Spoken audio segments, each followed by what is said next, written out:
Go-Go Gadget taglines. I hate myself. I love that. I didn't even know what you were going to do. The long arm of the law just got a little longer. That's actually not bad. Yeah, if you know who Gadget is. Yeah, sure. Yeah. The ultimate crime-fighting machine. That's kind of... They're 2 for 2 at this point for me. Okay. This summer, Inspector Gadget gets his head together. There it is. It's weak, but it still works. It's not like, it's just like, okay. But that would seem like it's more of like the sequel's tagline? Yeah. Which the sequel does not have the same actors. No. It's that guy from 30 Rock. Like, what's it? Whatever. We'll get to it. Okay. Number 4, Think Gadget. That's a bad one. Yep. That is really bad. There it is. The greatest hero ever assembled. Yeah. No, he's not, but he's definitely not. He's not, but I like it. Especially when they reference the $6 million man in this movie. The ultimate crime-fighting tool. No, that's just like, I don't know, good detective work. Yeah. It's like, he's not that smart. He's not. Actually, the car is way better. The car's better at this. The greatest hero ever assembled, but no capitals. It's the same tagline, no capitals. Like, they won't notice. Okay. Next, Go-Go Gadget. Well, okay. I mean, it is the to tagline. The point. Yeah. They said it. Walt Disney Pictures presents Inspector Gadget. That's not really a tagline. tagline. I think someone was just really stupid on this page. And then finally, Go this July. Probably better for like... If it was like Go to the theater. Girls movie. Gosh. Gadget a Go-Go? Yeah.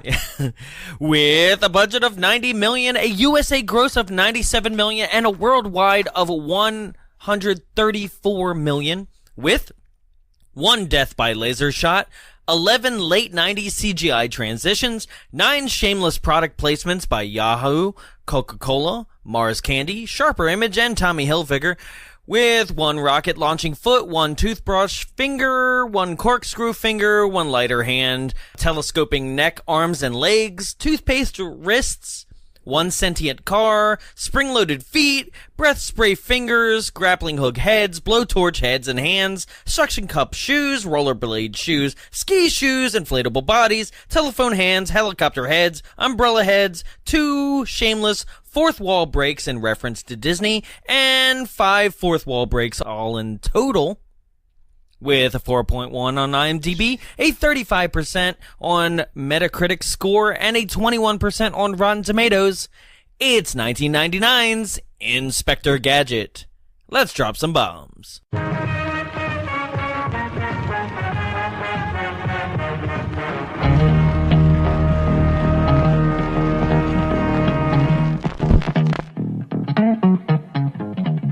Time to put the pedal to the metal, as I believe the saying goes. Go Gadget, oil slick. Eat 'em up, eat 'em up! Go! Come on, you son of a bitch. Is that all you got, huh? Come on, let's see what else you can do. You talking to me? Huh? Are you nuts? Come at me. You're not being nice. Fuck you! This is the best time I've ever had in my entire life. Do you hear me, world? My entire life! Welcome to Bounce Away, the only podcast recorded inside a projection booth. My name is Jonathan Young. Joining me in the studio, as always, is... a list of go-go gadgets you never wanted to hear. Jarrett Everett. Such as... You already listed it. Oh. God. I thought it was just like the other ones that couldn't make it into a PG film. No. I don't even know what that sex title would be. Like, Go Gadget Dildo. Bone Gadget? What? Bone? Bone Gadget. Oh, Bone. Go Erection? No, because that's stealing his thing. You'd have to play on words of his stuff. Oh, you're talking about like a porn parody? Yeah. Oh. That's why I said the sex version. Oh. Porn parody. Blow Gadget. There it is. Okay, There it is. Yeah. Blow Gadget. Badget. Blow Badget. Yep, no. Blah, blah, blah, blah, blah, blah. Okay, guys. Today we're talking about the Disney disaster that is the 90s and Go Gadget. Is there a film, like, try to think back. Is there a film that you can think of that's live action in the 90s that was Disney that actually was good? I don't remember. Right? Because I don't think so. I can list a bunch of bad. Yeah. We've done Angels in the Outfield. Flubber is on that list eventually. You have this. You have there was just so many where you're just like, you just want to roll your eyes and be like, what were they thinking? Why were they making this? Why did this happen? And this is another one where it's like, this wasn't Disney's property, and they then bought it, and then made this. Yeah. They like owned the studios that had it, the rights to it. Right. And we're like, well, okay. Now, do you remember Inspector Gadget at all from like the cartoon? I only remember a handful of episodes, but like the only episode that I remember was like they were in the mountains. And I think that happened a lot, maybe. Sorry. I don't know. It was just like they were in a mountain or in a ravine. So, yeah, no, I don't remember him. Okay, what I remember is that he was very the same when it comes to like bumbling and clumsy. That was the point, right? Yeah. But he had a sense of overconfidence in everything he did that, I'm sorry, Matthew Broderick's never had in his entire life other than Ferris Bueller. Gosh. Like He played that robot real well, though. The other one, not the him one. I was like, ooh, evil robot. Robo Gadget? Yeah, I was like... Which is redundant. Yeah. Hi, I'm Robo Gadget. Oh, God. So you're just Gadget? Which I just... Like, can we get into it before the film? Can I ask you, is Inspector Gadget alive? Or is he a sentient robot that has the thoughts and feelings of John Brown? I think it's more sentient. I don't think he's alive. But he's dead to me, that's for sure. So Brenda's gonna fuck a robot by the end You of have that to get movie. that far. If, like, what did she say? If your something oiler is working? Oh, something, yeah. Like, and he's like, oh, yeah, it is. And I was like, that's a boner reference. Right? But that's also, a pre-cummy boner. So is the monkey squeal. Yeah. Oh, God. Also, like, what a creep is Matthew Broderick. God. Like, in this movie. Like, Yeah. I don't know him personally, but Well, in this movie, it's like, ew, stop, like, timing her. isn't it weird that, okay, so this is Matthew Broderick's second appearance on our show, Yeah. right? First was Deck the Halls, Mhm. right? And he's not much different. Yeah, Matthew Broderick plays characters. He doesn't become them. He plays them. Oh, I thought you meant like he just plays a character of Matthew Broderick. Well, it's like Matthew Broderick as a robot. Yeah. Matthew Broderick yeah. as a boring husband. Yeah. Right? Instead of like an actor, like, is that character. It's that actor playing that character. True. Yeah. And it's the same thing here where he's like, I'm John Brown. Meh. And you're like, I'm just a little like mousy guy, and I don't know. Sometimes I just want to do good and do the right thing.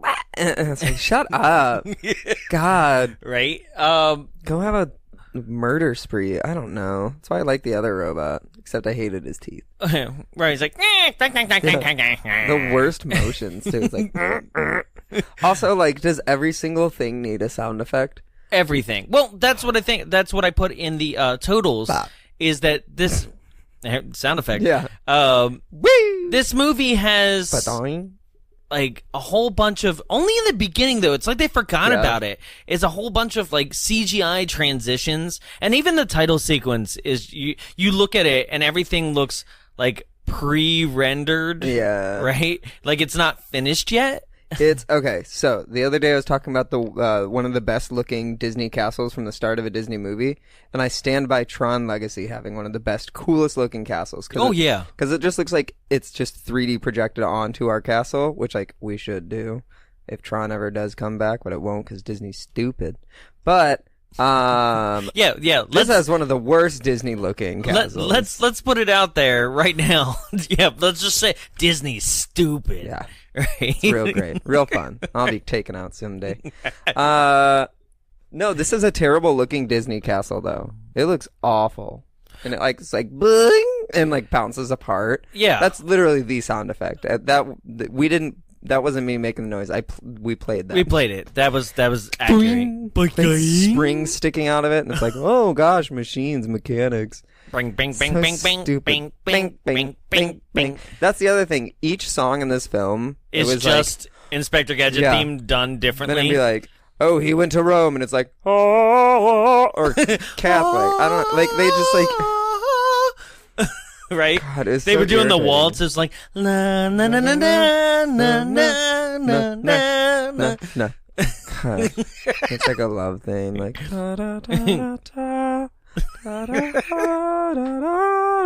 composer had his work cut out for him. I know. It's like, oh, how do you transform 18 notes? Now we're going to do an investigation in the South. Bing, bing, bing, bing, bing, bing, bing. And it's like Hawaii. It's like, oh, I can't think of the rest of Hawaii. But it's that noise. It's like, it's like a luau. It's so true, though, right? South of the border, Arriba! Inspector Gadget. It's got a heavy metal show. I hate Inspector Gadget. Excuse me.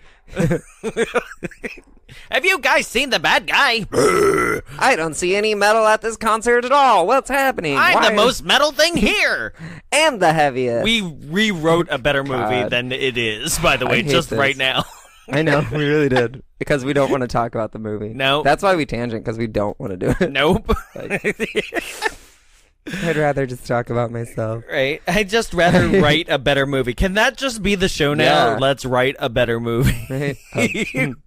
Let's take what they had and write a better movie. What's funny, though, about saying let's write a better movie is that if I can find it, there's a trivia note that says the shooting script with revisions dated 8/18/98. Mind you, this was made in this came out in 99.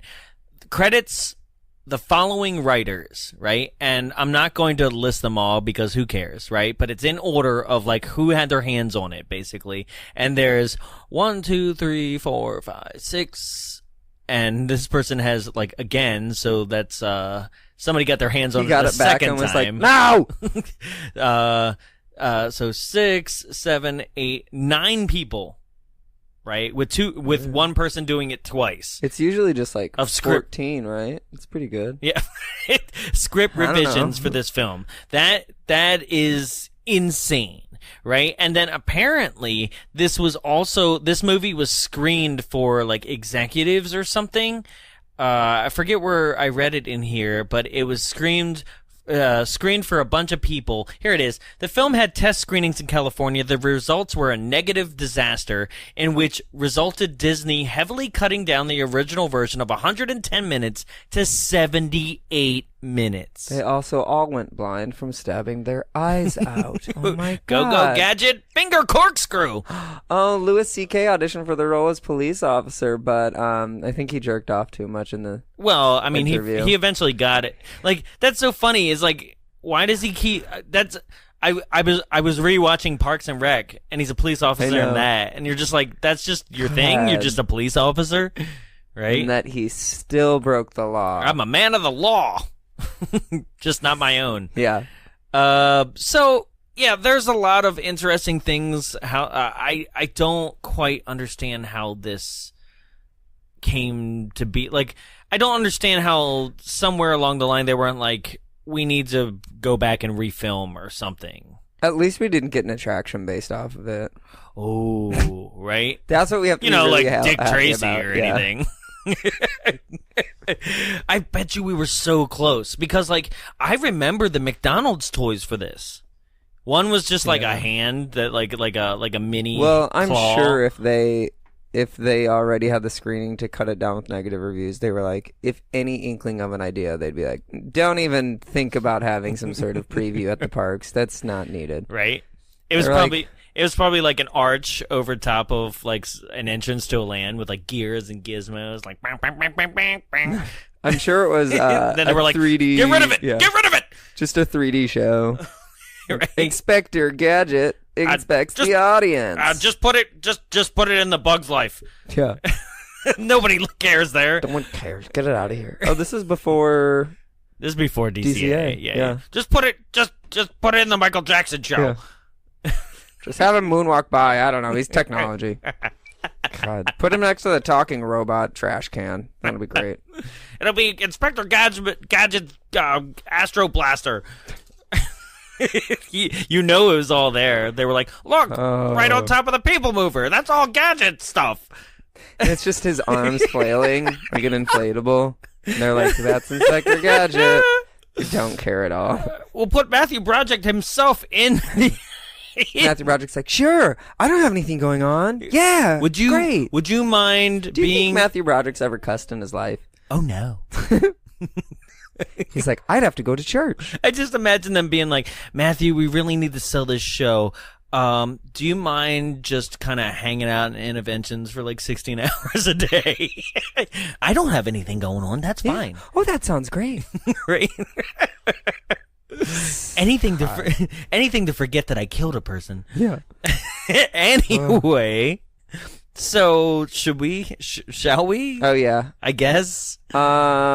So the movie starts with like a runaway bus and everyone on, like, you can tell it's a dream sequence right off the bat. Oh yeah, because like everything's lime green, like it's like Nickelodeon, and well, that's also like what is this trope in children's movies where it's like retro modern because styling and coloring. So this is the only scene that actually obviously looks like it was filmed on a backlot. Yeah. Right? For what reason, though? Other than, like, we can't paint the streets. To make it look dreamy? I don't know. To do a runaway bus scene? Right? But which is, like, it's the bus from, like, the Six Flags commercials from back in the day. It's painted. And everything's, like, lime green or baby blue. Yeah. Is that the color scheme? I don't know. It was really ugly. I don't know. Like, people on the bus are holding help signs, and then there's, like, a puppy and 7 kids or something. What's funny is that, like, if you watch the rest of this film after this, you'll be like, oh, maybe that wasn't a dream sequence. Because it's everything after this dream sequence isn't much different. You would think, if this is over the top, you'd be like, okay, this movie is going to take itself a little more seriously, like, going forward. But no. It's kind of like a less ridiculous Son of the Mask. Yeah. It's not as bad. No, I would not. Son of the Mask is probably still the worst thing we've ever done. Fuck you, Jamie Kennedy. Stupid movie. So... But it's got that, like, feel to it where it's, like, very, like, what, high contrast? High contrast, high cut, like just vibrant. So I rented this off iTunes. And when? Like standard definitions today. What? Because I wanted to, like, actually watch good quality. Because on YouTube it's a bad quality and it's cut down. It's cut down. I was like, nah. We'll talk about that later. I was like, I bought you something that you can watch things. I know, but I'm house sitting and I always forget to take it with me, so I don't care. It was only $3. I was like, whatever. Okay. But so now you own Inspector Gadget. No, it was just a rental. Oh, okay. It was a $3 rental. Okay. I love renting off iTunes because I'm weird. Okay. But it I gotta cancel my Stars subscription. I always set reminders for those trials. Gosh. Oh, but it still had, like, the movie grain, like, scratches on it. Oh, like, it's really? Still, like, you saw the sky and it was, like, in the sky. And I was like, oh, shit. I like those. That's some of my favorite stuff that we watch is, like, where the transfers just, it was like, neat. It is from a 35mm transfer or something. They didn't care. They were like, yeah, I don't know. Just put it on a VHS, I guess. I'm sure HD still would have looked. Because I've, like... There's been, like, the HD version or the standard definition version. Yeah, because that's what I watch is the HD, so, like, I didn't see that. But it's still even... I don't know, because I rented an HD version of 1994's Muriel's Wedding. Like, it still kind of looked like, it's an Australian. I'm like, I don't know it's what an Australian wedding comedy. It's so good. Oh, yeah? Dramedy. It's got Toni Collette when she was young. Oh. Yeah. Wow. Oh, gosh. I love her to death. Okay. It's like a gay staple. Got it. A gayple. Like Tu Wong Fu. Thanks for everything, Julie Newmar. That is a staple. That's a great movie, Yeah. too. God, I want to watch that now. Yeah. Screw Inspector Gadget. And Hocus Pocus. Yeah. That's just kind of like an everyone staple. Everyone should see Hocus Pocus. Yeah, but it's become a gay staple to the point of like the men's gay chorus here at the Frida is doing Hocus I put Pocus. a spell on you. Surprise. Yeah. And now you're mine. I love Bette Midler. Yeah. That's all it comes down to. Basically. Yeah, so he basically sees... Have we gotten to the film yet? Yeah. No, the runaway bus, and then there's like kids crossing the street, and he like kicks a dog into the air, and then he like throws a hook to catch the bus, and then there's like this kind of pretty redhead, and she's like, way to go. Kind of pretty. Yeah, she is kind of pretty. Like, she's pretty, but it's not like... Woo! Yeah, but it's she's like not like drop for Matthew dead. Broderick standards. Like, yeah, get her. Yeah, Go for it. right. Where he's like, You're doing you fine." look just like my wife. Yeah, That's the kind of pretty we're talking about here. yeah. Hey, at least she doesn't have horse face. Oh no. Hey, Hocus Pocus. Yeah. It's She all does coming have a back long round, folks. I forgot. Are they still married? Yeah, Oh wow. Okay. yeah. I just forget they're married. They're 'cause not it's like, leaving each other. they settled. Out of court. It's bad. We get like two separate cease and desists from them both. One from Matthew Broderick and one from the Sarah Jessica Parker Horse Foundation. Oh man, I couldn't think of the technical word for horse. Aquarian. Equestrian, Shit, not aquarian. Equestrian. Aquarius, the I mean, Aquarius that's not- Foundation. Yeah, it is the age of Aquarius for Drag Race fans. Uh-huh. Because Aquaria won.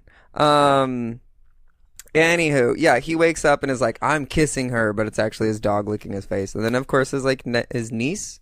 Yeah, it's niece. His niece Penny? Penny, and the dog is named Brain. It's all from the cartoon.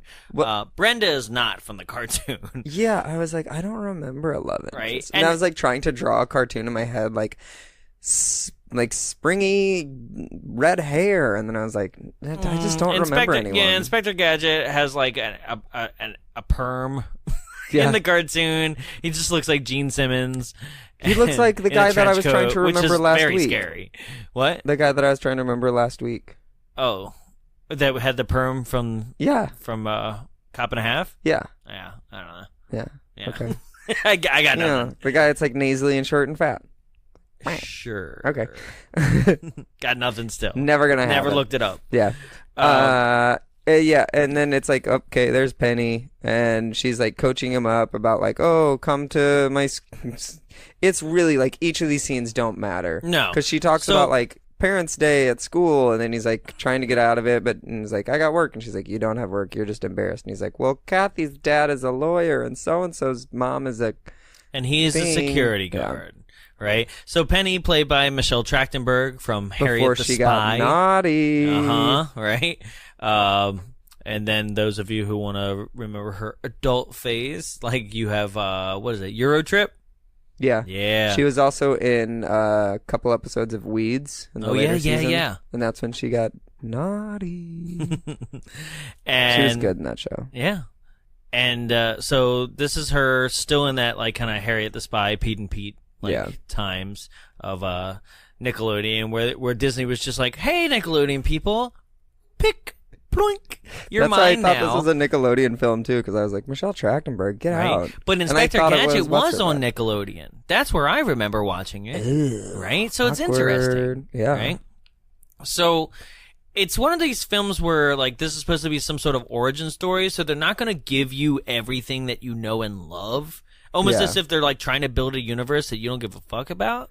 You know what I mean? Like, it's another one of those movies where you're like, oh shit, we're gonna get like, what's the latest one? Like, oh, we're gonna get a Are You Afraid of the Dark movie, right? And you're like, yeah, that movie's gonna suck. Yeah. That movie's gonna be like, the Midnight Society Apparently, won't even the new show one, up. the new one was good. What? The first one they did. They didn't. Already did a movie? Yeah. No. There's a sequel coming out, a Goosebumps 2. Not Goosebumps. What did you said? I said, "Are you afraid of the dark?" Oh, okay. Yeah. Well, that's the snick. Tomato. You're not wrong, but no, that because that's the latest right now. Is this "Are You Afraid of the Dark" movie that's going to come out? Right. Well, see, it's going to play on Nickelodeon, so it's going to be just like Legends of the Hidden Temple movie that came out like 2 or 3 years ago. It's literally not going to give you anything that you know and love until the end of the movie. So it's setting you up for like what you really want. You're like, go fuck yourself. Like that's not what we're here for. We're here for what we know. Right? And this movie does the exact same like thing. Jim and the Holograms. Exactly. See? Right? You didn't get the Misfits. I only pay attention credits. to the movies I love.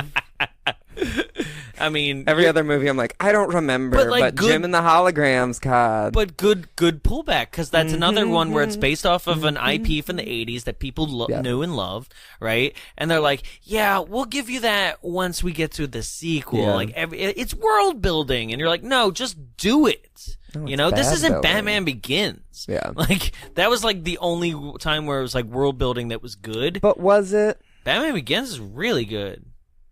What are you talking about? I was talking to someone about that trilogy, and they were like, really think back on that trilogy. No, the was third it just one a good second movie?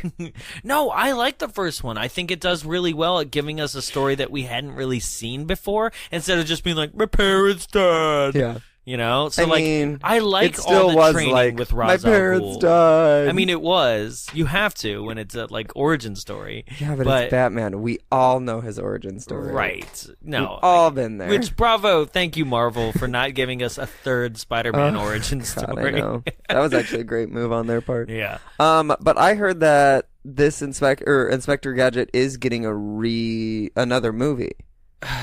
Or at least I read something recently already about unfortunate. It. Yeah. Really? I meant to research it, but then I was like, I'm just lazy. Is it because the new cartoon came out?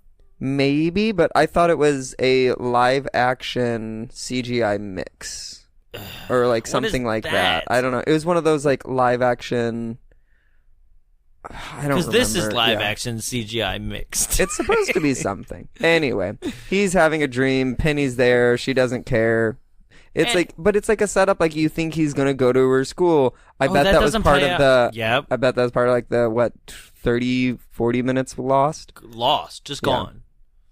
Well. Yep.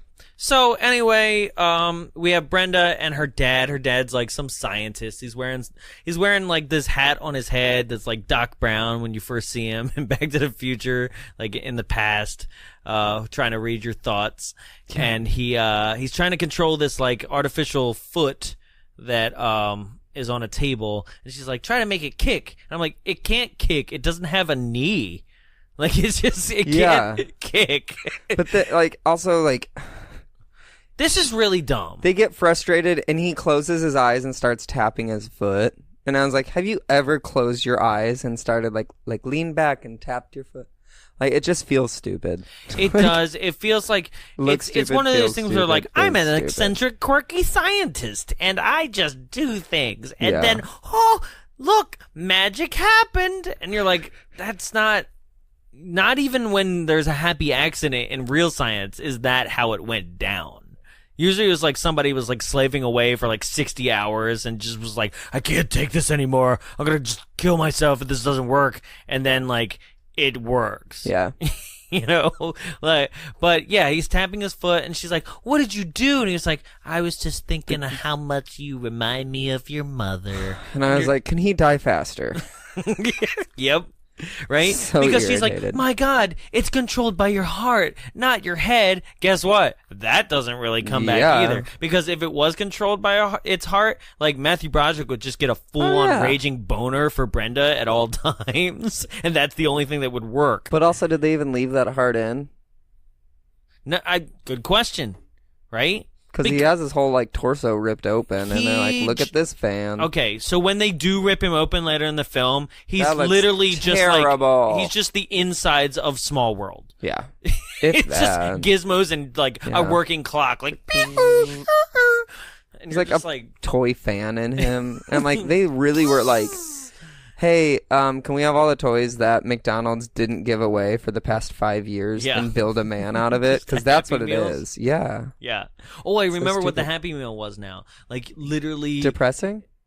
kind of weird, right? Because like it encouraged you to like continue buying them all. Remember, it was like his head, like his torso, his body, his arms. I remember that. Yeah. You were in high school buying I was too. I wasn't. No, it was my brother. Oh, I was. I full on was like, God, Happy Meals as an adult? Yes, please. I mean, I still toys. would. Yeah. If I still would on the Hot Wheels if they weren't all plastic now. I was that gay that was like, I have to say boy toy, but that's not who I really want. And I was like, look at this girl. But do you really want the Barbies? Every gay boy wanted a Barbie. That just doesn't strike me as you. What? Yeah. Because I've said it many times before. I wanted to do their You were hairs. like the straightest gay I know. Well. Like where you're like, hey, I'm still a man. And I'm like, yeah. As I'm like, look, I'm doing drag makeup. And you're like, he's still a guy. Yeah. That's how it goes for you. I'm like, look at this wig. Wow, you look like a really good looking dude. It's like, oh, cool. Good job. Wow, you look like Twisted Sister. We'll never talk about this movie. Yes. Okay. So then the foot moves. It's You're welcome, stupid. Peyton. You were looking forward to this one, weren't you? So, God, poor Peyton. Peyton's like, I don't like being this anymore. I'm just turning this off. He's like, I'm gonna go into witness protection. Stop using my name. Yeah. So, then we flash over to. Don't let people know I'm listening to you. So, they flash over to the security shack, and it's like Matthew Broderick and an old lady, and I swear he called her mom. I was like, okay, weird. I mean, what is this? That old lady's from like everything. Yeah, right. She is. But he's also, so he's watching Brenda on the cameras, and I couldn't tell what she was doing. But it looks like she was like waving to someone or like trying to get his attention.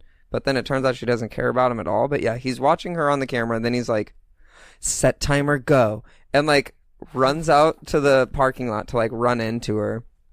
Yeah. And they have a conversation. It's awkward, like someone that doesn't know that he's there. This is weird though. Like I had to write this whole dialogue down. The star bit? Yeah, he goes, nice stars. And she goes, which one? He goes, all of them. And she goes, oh, I thought you meant a specific cluster. And I go, when would anybody mean a specific cluster? And then she does the thing like, sorry, I take things very literally. And I'm like, he goes, that's... yeah, I do too. And in my mind, I also wrote, that's not literal. Yeah.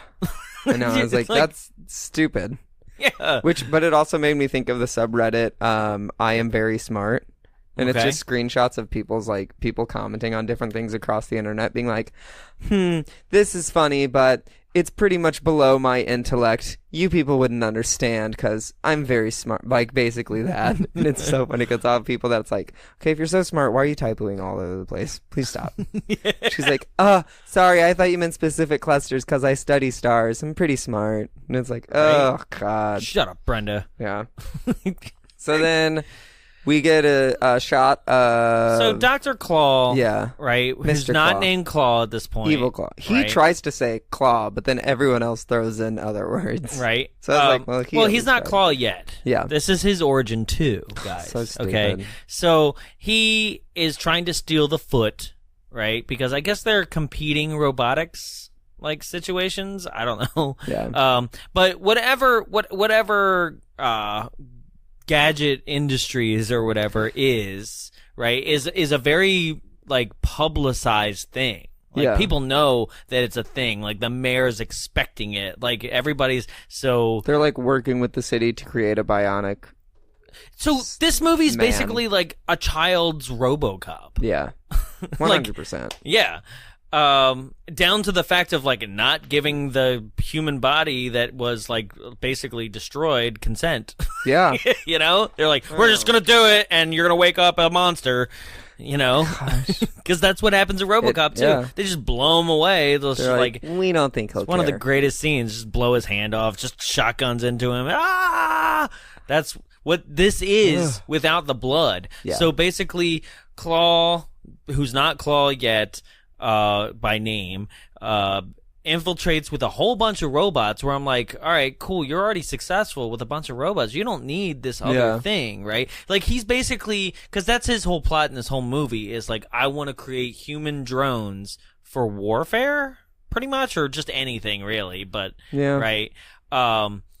And so I'm like, you already have drones way before drones were a thing, even. Yeah. You know, like he has like things on treadmills. He's doing it. Right? He has things fine. that have lasers that kill people. Well, then the other thing is later he's like, I hacked into her systems and found out all her information. And I was like, and she's excited that he gave her a job. So I was like, well, why didn't you offer her a job and hack her information like years previous instead of breaking in and killing her dad?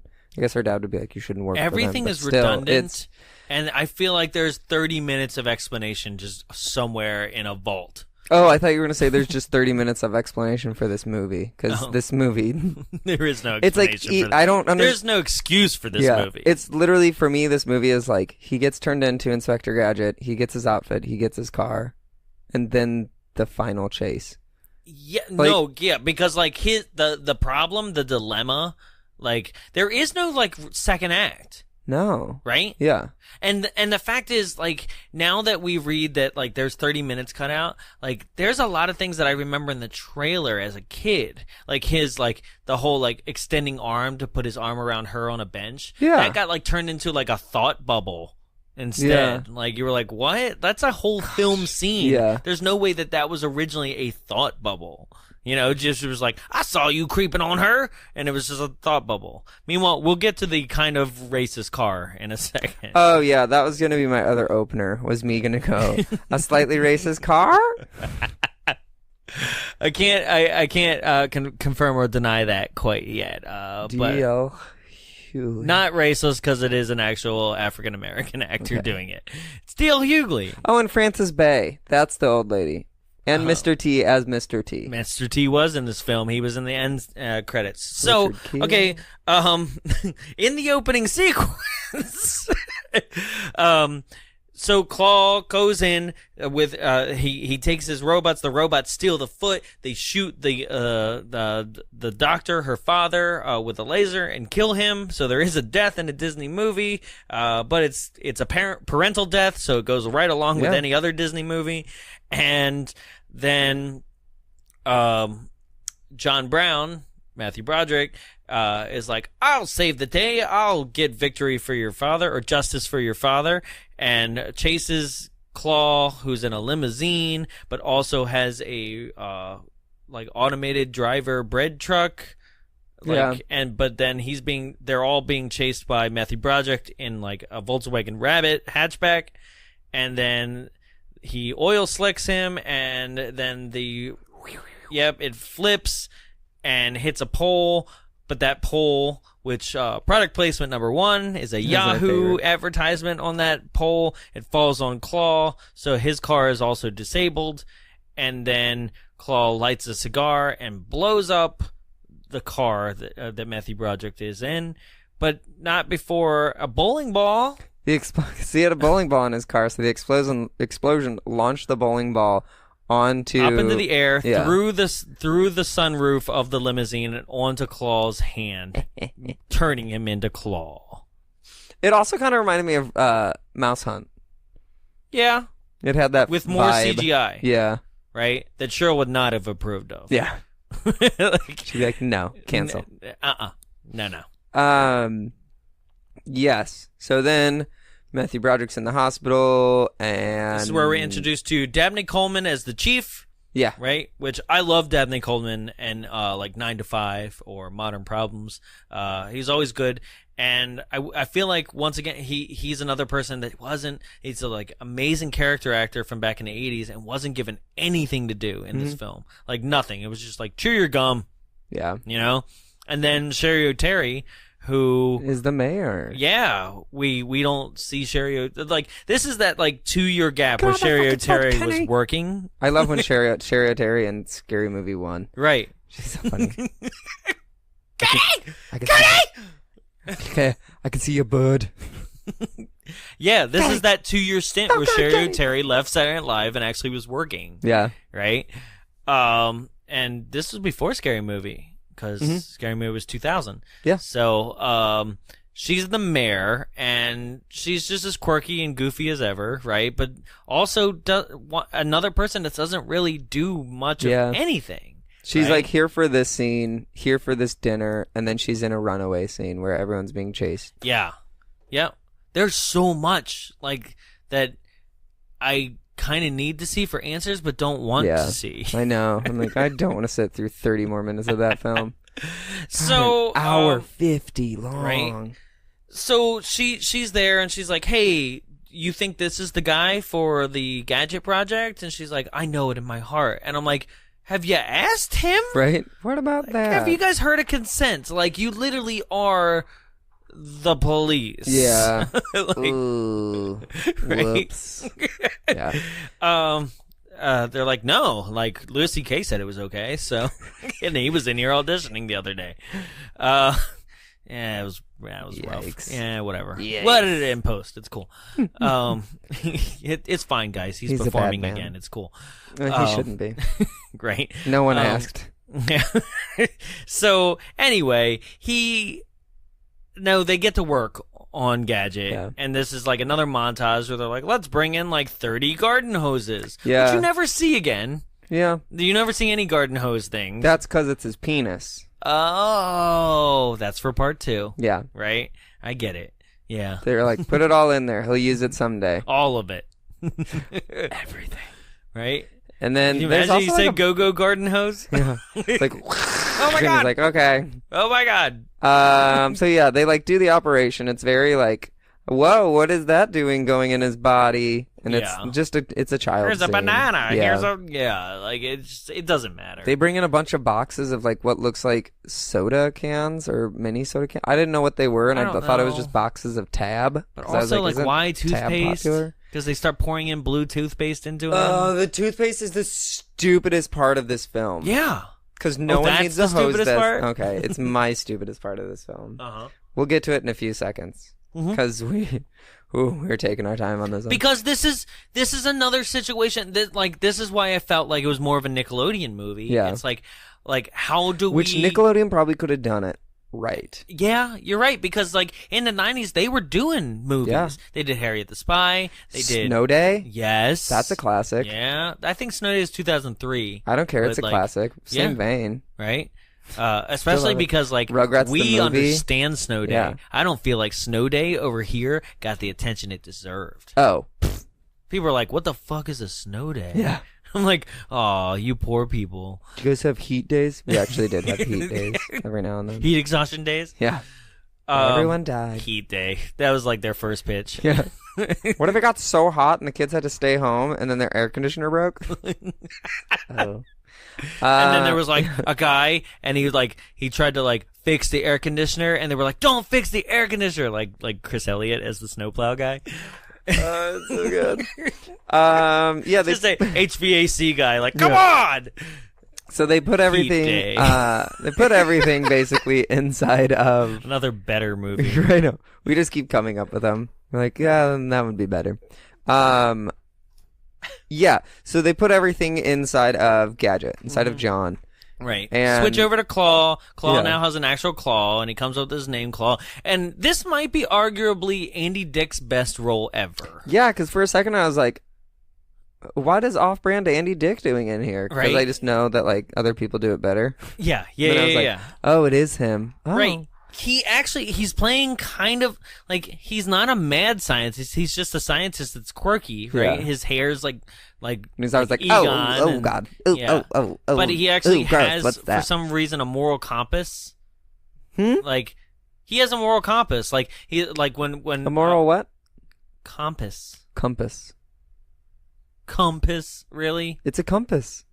Oh my God. Compass. Tomato Compass. on that one. Okay. Right, I will say compass. I say things wrong a lot, but that is totally tomato. God, fine. Okay. Yeah, he actually cares about it. Right. And like he's like I don't like when they're like, oh, we totally like had to kill somebody for this. He over here he's didn't hear that. Didn't hear that. That was good. He is probably the best part of this film. Which is weird because like the minor parts were the good parts. Yeah. The only other part that I've ever liked him in was Dude, Where's My Car? When he's like trapped in the ostrich cage. Oh, God. I forgot about that movie too. And he's playing it pretty straight, honestly. Yeah. Like it's It's not over the top. It's not like he's not chewing the scene. Yeah. You know, like it's not bad considering the other two. Like one is like, I have this weird bowl cut hair. I'm a minion and I'm stupid, mentally retarded, and I don't know what I'm doing. Huh? Inept. Yeah, inept. Yeah. I don't. I mean, come on. 74 episodes in. Do you think I have any PC filter? Yeah, I'm still fighting it. Yeah, I know. Don't listen to fear, guys. Yeah. So then, I'm trying to see what else I've seen that guy in. That guy? Yeah. I don't know. He feels like he's in a lot the of Full Monty. No, he plays a cop in something that was relatively well liked by myself. Anywho, I like to watch the entire thing pretending that Claw was gay, because he's very gay. Rupert Everett, right? Yeah. Yeah, he's gay. But in the movie, he's probably. He's got like a crush on what's her butt, but like you don't really find out to the end. Brenda. Right, because they went to Harvard he together. He made a Brenda robot. Yeah, that's not creepy. Right? God. But that's his beard. Yeah. Right. I swear. I swear. Look, I got a Brenda robot. Well, she's like, because they went to, okay. I just want to talk about the end. Where are we? What happened? Oh, Matthew Broderick wakes up and he like just starts moving and things start happening. He doesn't even say go Gadget, which is like, that's how, the thing. But then he's told later, like he's given a 1,000-page manual, if that, like probably 50,000-page manual, and is like, you have to say go Gadget to make things work. It's a sight gag where it's like the thing, the manual itself is so big that you're like, no, like the spine wouldn't hold these pages together. Yeah. Like it's literally like 2 feet tall. Yeah. You know, but he's supposed to read said manual, and I'm like, well, he has a chip. Why wouldn't you just program him with the commands inside his head? The knowledge of it? Because this is another thing where I'm like, is he a robot, or does he literally still have the human brain? Because, like, RoboCop has the human brain of, like, you know, of a human, of the actor, you know, like the guy that they took and made a robot. Like he has the human brain, the human like eyes, and like the spinal cord, right? That's RoboCop, right? Gross. So he still has actually, like, they tried their best. What jaw does he have then? Huh? Oh yeah, no, and then like the face. Okay. Like they put put your hand right over your mouth so we can't hear you. Yeah, the face. He has the face. Yeah, he has the face. Like, no, you're right. He does have the face. Because when you take off the helmet, it's the full face. But that's all still, like, that's just living tissue on top of, like, a robot skeletal, right? Just to make it more humanoid, so, like, and friendly for, like, those around it. It was like a PC thing, like, or a publicity thing. Yeah. By the way, I love that original RoboCop, so I could go on forever. So stop me. Okay. But this is like, here's Matthew Broderick, like the actor, right, playing like Gadget, and it looks like a human, like nothing's happened to him really until like it's all underneath. Yeah. Right. But everything about it, like when they finally like peel his skin off, like later, right? And it's that it doesn't look like anything's actually doing any job. It's just like a mess of wires, kind of shaped She's under a horrible torso. scientist. Yeah. That's the point here. And then you put it all on a car battery and it works. But I can't figure out, like, because he is acting and thinking like John Brown, right? But is that just part of the chip programming, or is he really a sentient robot, or is his brain still in his head? We don't know. And the fact of the matter is that Claw can easily replicate down to like every look except for like the teeth for some reason of Matthew Broderick and my dentist Brenda. Connection was out that day. So I'm like, I don't think Gadget is him at all anymore. Yeah. Right? It's just, I don't think so. Just his conscious thoughts just replaying over and over. It's a fucking nightmare. Well, he doesn't Jacob's have the Ladder memory scenario. From, This is a dream. He died in that explosion, which he probably should have. Yeah. This whole movie's just a dream sequence of John Brown. Like, it's just like in the beginning. He had a dream, then he went to work, he died, and had a 7 minutes, like, and this is his 7 minutes playing out. Yeah. He's like, way better film. Win. Could you imagine, like, the end of the film, like, he's making out with her, and then it, like, flashes over to, like, beep. I'd be happy. We're losing him. We lost him. All right, what's for lunch? And then they turn him into Inspector Gadget, just the body. Like, it's fine. Yes. So 10 minutes into the movie, 50 minutes into the podcast. Here we go. It doesn't matter, guys. We're gonna finish in like 10 minutes. Yeah. There's like a 5-minute throwaway scene where she's supposed to be teaching him how to use his skills, and she's like, "You're supposed to say go Gadget," and he's like, "Okay." Right? He's like, but he also is like, what if I, in the name of justice? How about that? And she's like, yeah, but like my father kind of like made that the word, so like I'm kind of gonna emotionally manipulate you. But also, right like, now. what would you say in the name of justice? Helicopter hat.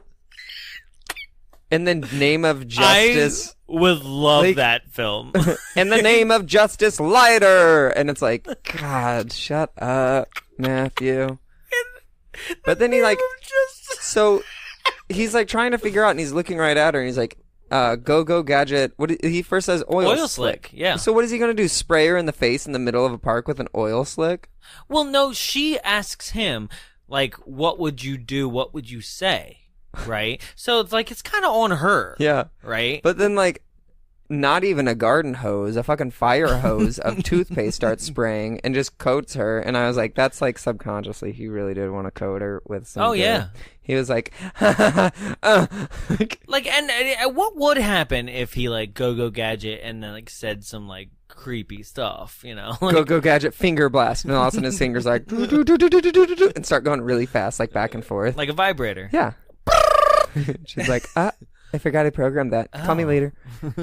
And then... Well, today's exercise is over, but... But the good news is she's, like, laughing while she's getting coated in bright blue toothpaste that I've never seen before. Yeah, nobody was like, that was probably, like, Go Gadget toothpaste and toothbrush coming to Walmart near you. It's usually... $5.99. Probably. Brush your teeth and hear the Go Gadget theme song. Here's Inspector Gadget Bubble Bath. Yeah. God. Yeah. It's like there was always a bubble bath for like the dumbest things.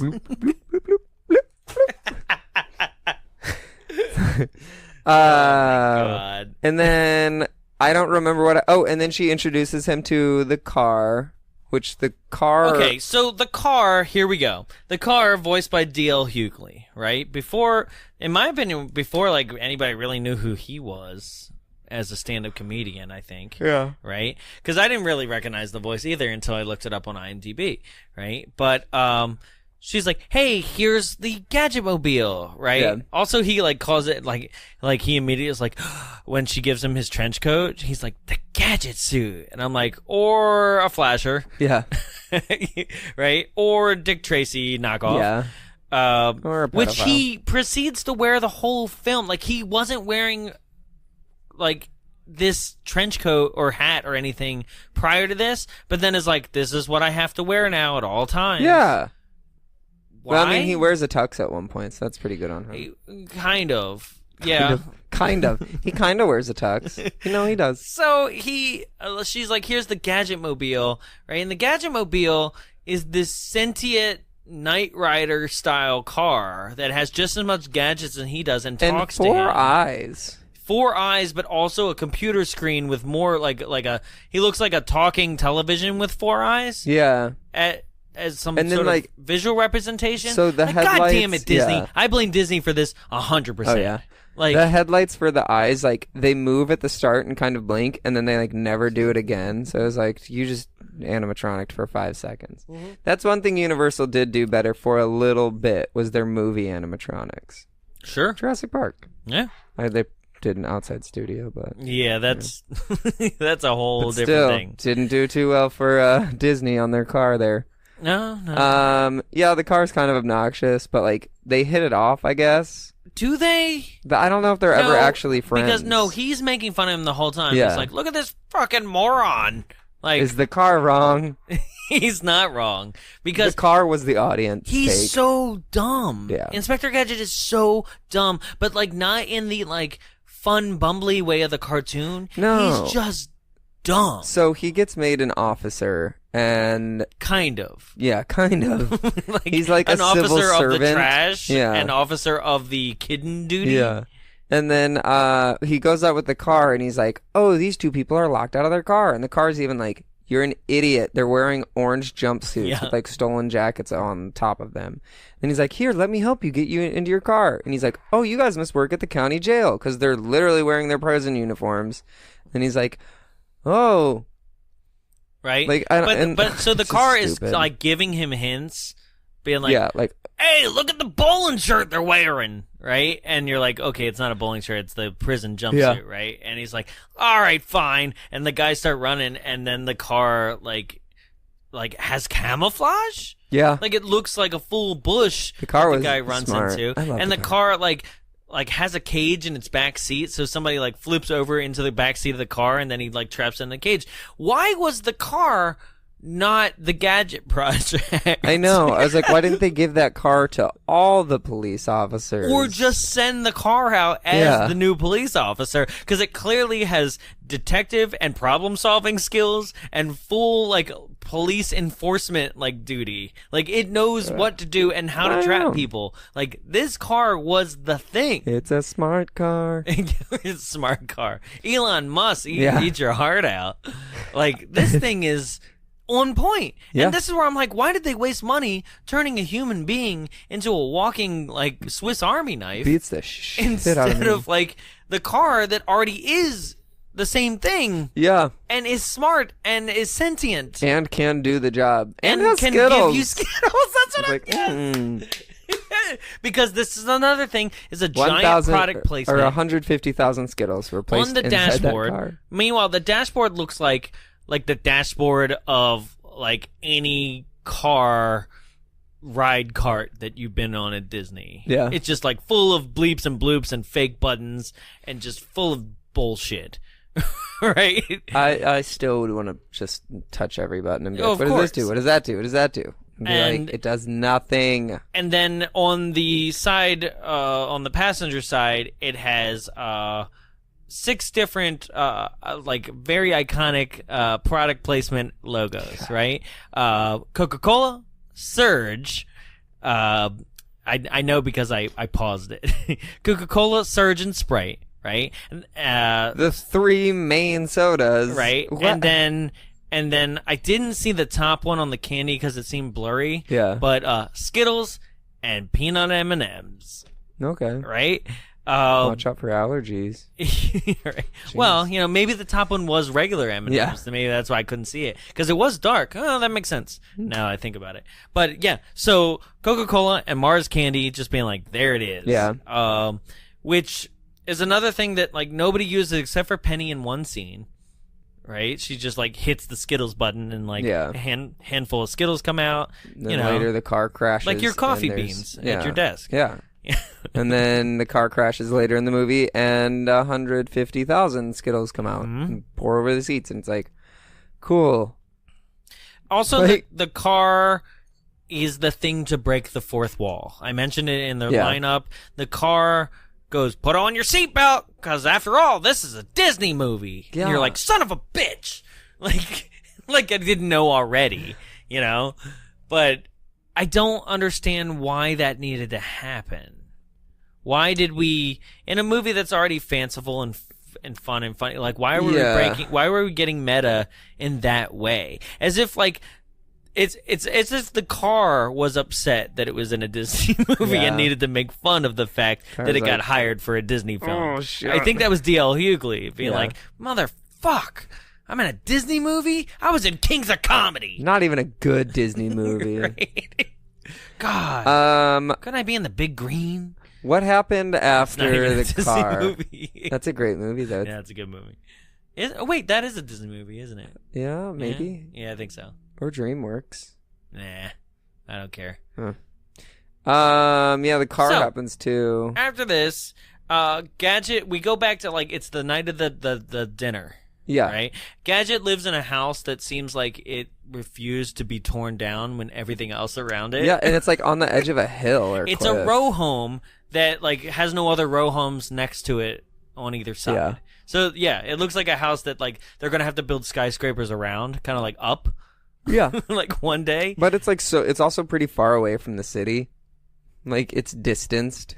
So I'm like, okay. Yeah, this is the city of Riverton, right? Which sounds like it would be more of like a small town city, but it's like full on Chicago. Yeah, it's a metropolis. Yeah. But I'm pretty sure it looked like they just filmed in Canada. Yeah. Because that's what they always do. So Gadget gets ready for this dinner, and then they go to the dinner, and they also mention in this moment that, like, Gadget isn't really a real police officer, and I'm like, why didn't you train him to be a police officer? Like, if he's going to enforce the laws, that's going to be a lot of problems when it comes to, like, like convicting someone. You know? I mean, you got apprehended by a robot. Kind of like we're already doing it in this day and age. They're going through the school, but yeah. Whoops. Earlier it said that he applied to cop school, but they were like 2 years of security isn't enough. And I was like, what do you want then? Yeah, especially because, like, I know people that just became a police officer right out of our high school. Like, this Riverton is very elite. I know. I was like, geez, and you still have an evil You at least villain. have to have a robotic neck that extends. Right.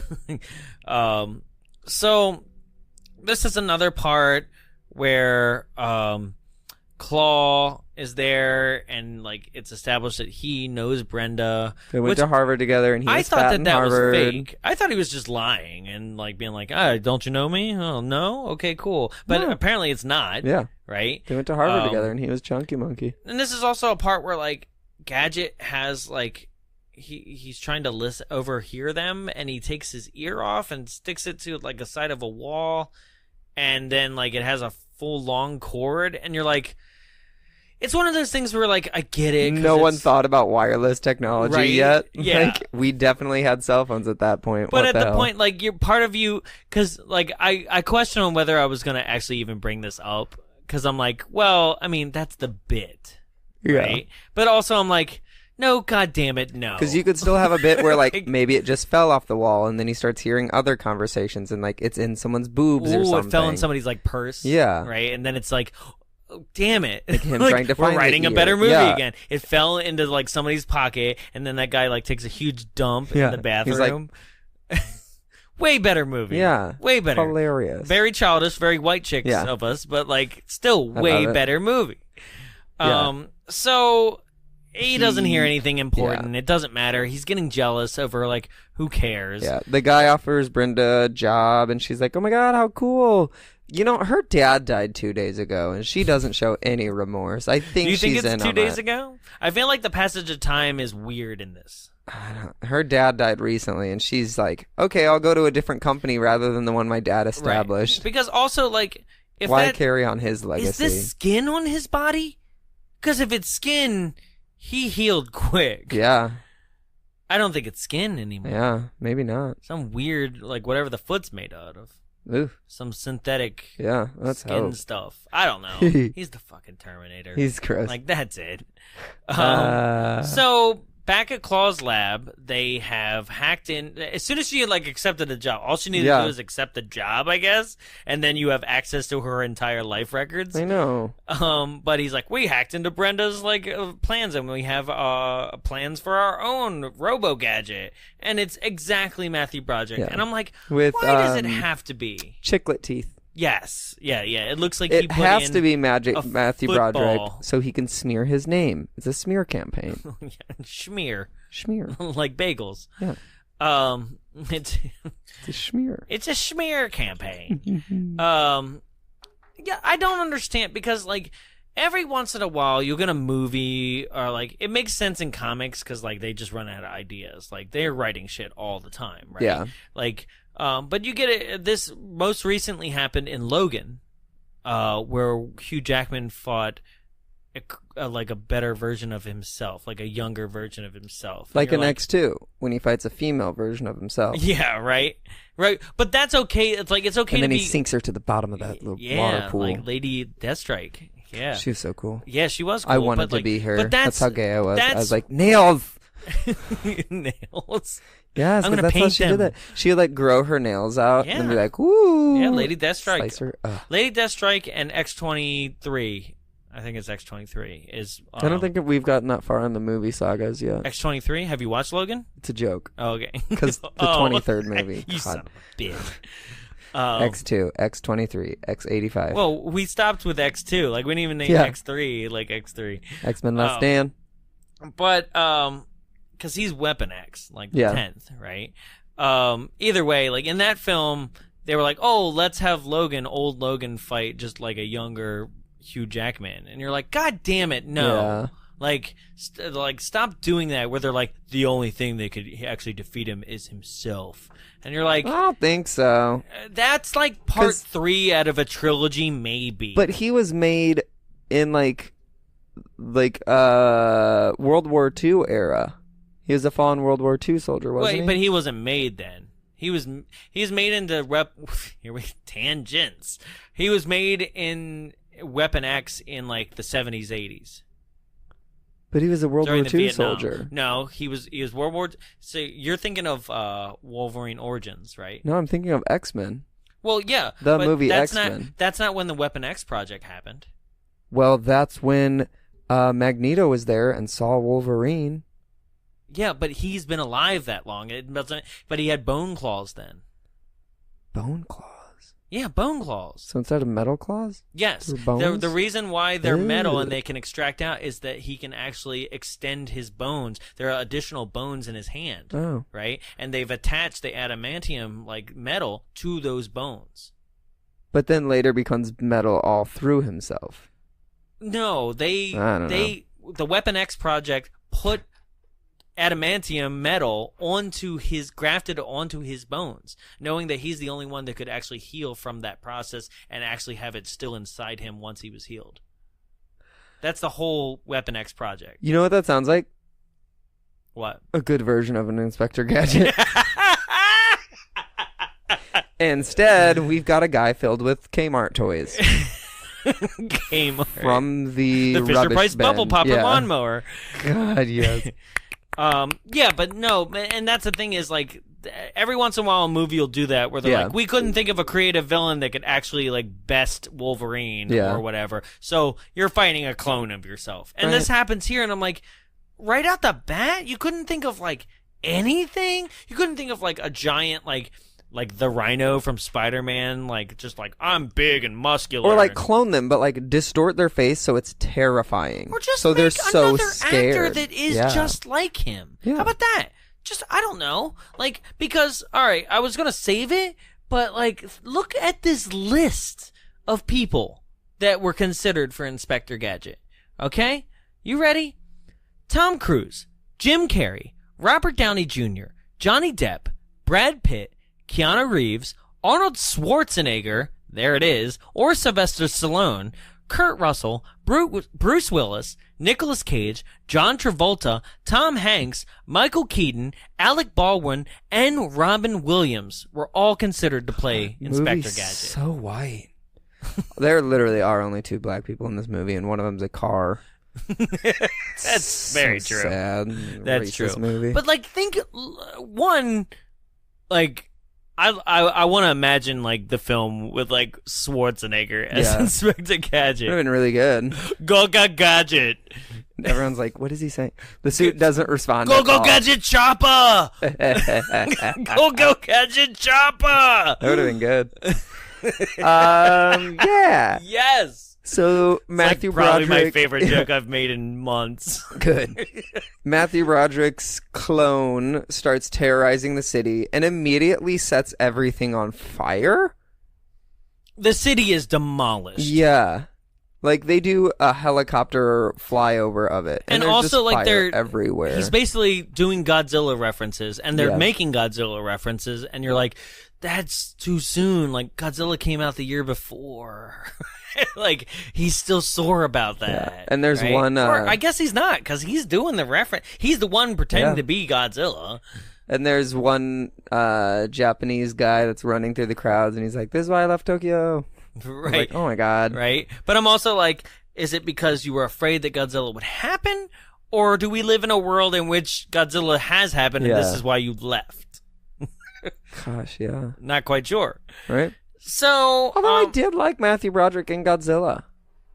Now that I think about it. Yeah, but like that's another thing where it's like he was kind of playing a quirky scientist, almost kind of like Jeff Goldblum the year before in Independence Day. Yeah, it's true. You know, so you're like, I'm accepting of it. It's okay. There. Yeah. You know, but or was Independence Day 95? Either way, like around this time, right?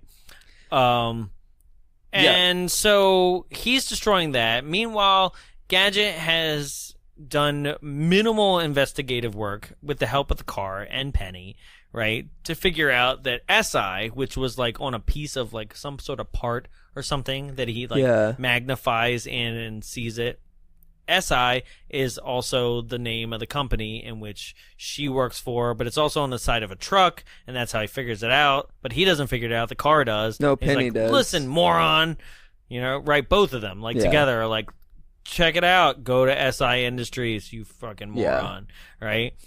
So he goes there, and he grappling hooks up to the roof, and he sees Brenda, who already has like a full penthouse office. I know. Like things just escalate so quickly.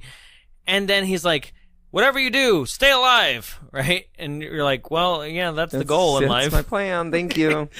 And he infiltrates the lab, gets knocked out, and then they take him apart, or like rip his chest open, and then they take the chip out, right? And then destroy the chip, right? And that essentially kills him. And then they dump his body in the body dump.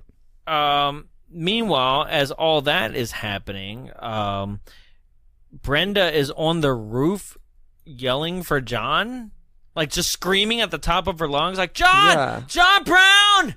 John! And her robot twin that she also met is on the roof. This is pointless. Her robot twin was my favorite part, though, because she's just like, okay, woo! She's like, watch me, I can be a cheerleader, and just backflips off the roof. This has to be where most of the deleted scenes were or something, because she comes out of nowhere. Yeah. There's no, like, thing of Claw, like, really being like, hey, like, I loved got her. A little bit horny. Right? Yeah. You know, there's nothing. This whole robot, Brenda, comes out of nowhere. Yeah.